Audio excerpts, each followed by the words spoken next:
नमस्कार दोस्तों, technical guide and review channel में आपका स्वागत है।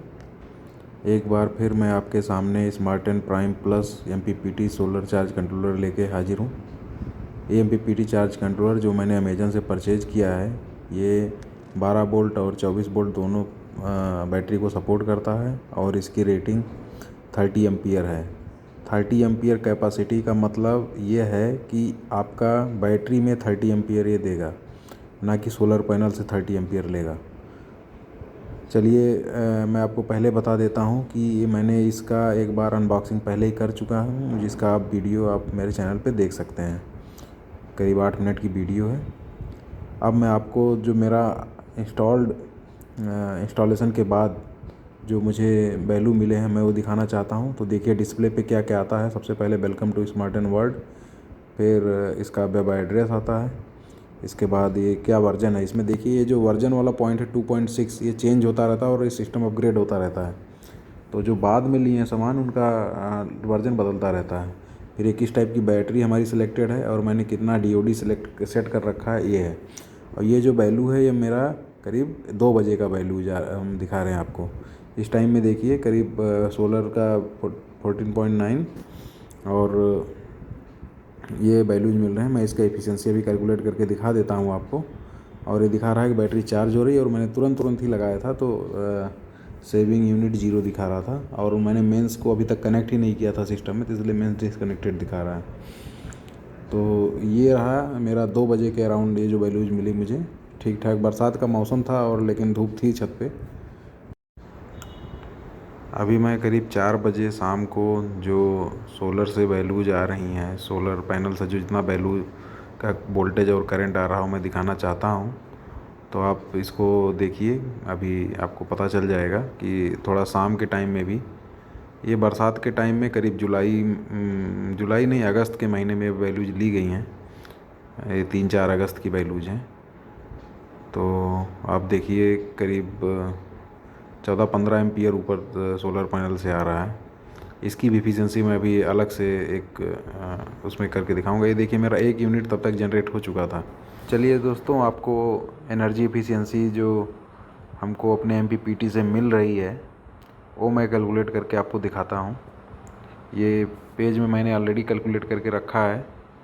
तो एफिशिएंसी तो सबको पता है, आउटपुट बाय इनपुट ही होता है। तो आउटपुट जो बैटरी को जा रही है और जो सोलर पैनल से इनपुट आ रहा है। तो मुझे कुछ डेटा में हेर फेर मिला है, मैं आपको एक्सप्लेन करता हूँ इसका रीज़न क्या हो सकता है। तो सबसे पहले आप कैलकुलेशन देख लीजिए। कैलकुलेशन में देखिए कि मेरे बैटरी में जब मैं ये दोपहर के टाइम में देख रहा था तो कितना एनर्जी जा रहा था। तो आप देखेंगे 15.2 एम्पियर बैटरी में जा रहा है और 13.9 वोल्ट है। और इसी तरीके से करंट में सोलर पैनल से जो पावर आ रहा है वो देखिए 14.9 वोल्ट आ रहा है और 10.9 एम्पियर। ठीक है, तो इसको मल्टीप्लाई करने से जो आउटपुट है वो देखिए टोटल 211.28 वाट होता है। और जो आउटपुट 211 वाट है और लेकिन इनपुट देखिए 162 वाट है। तो इसको जब मैं डिवाइड करता हूँ तो 1.3 आता है, जो कि अगर मैं परसेंटेज में बात करूँ तो 130% होता है।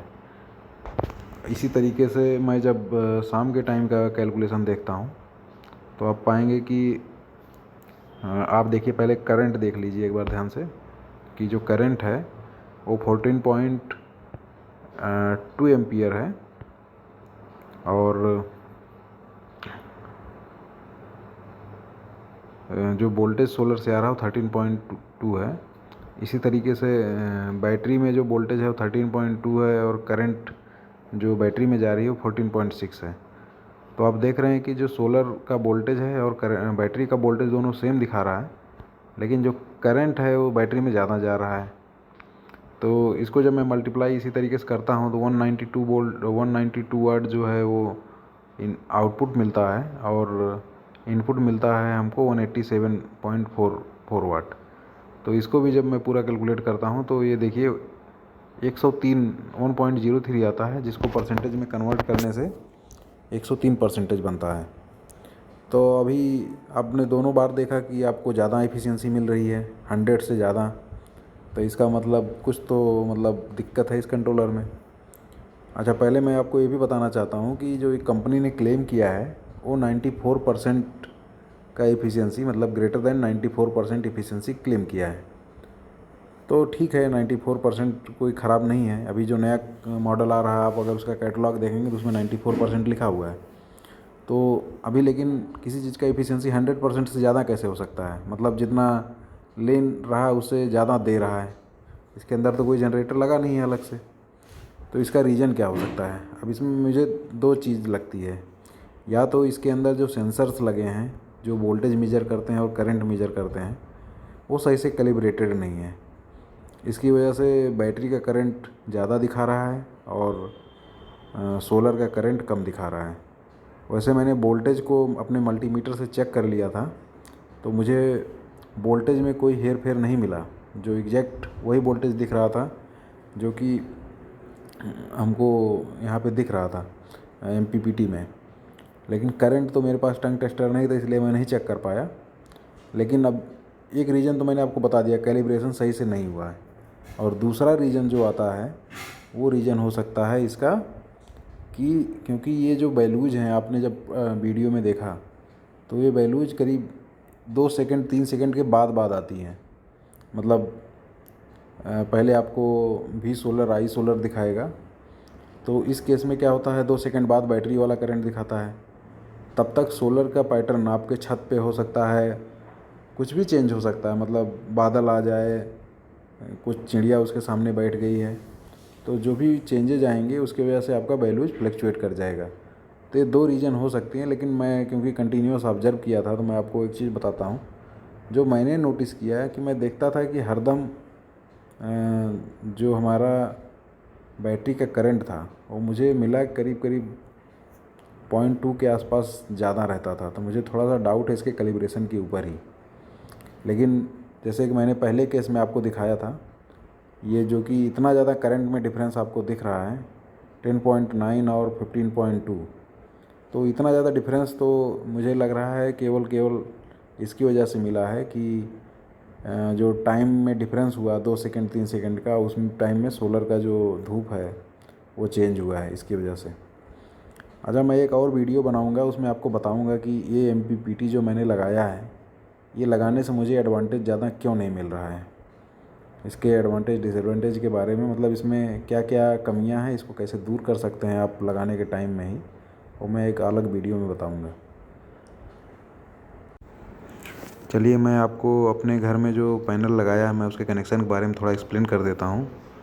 तो मैंने अपने घर में 3x100 वाट का सोलर पैनल लगाया है, जो कि करीब मतलब वैसे तो 12 वोल्ट के पैनल हैं, लेकिन VOC जो है 22 वोल्ट के आसपास है और मैक्सिमम पावर वोल्टेज जो है वो 18 वोल्ट के आसपास है।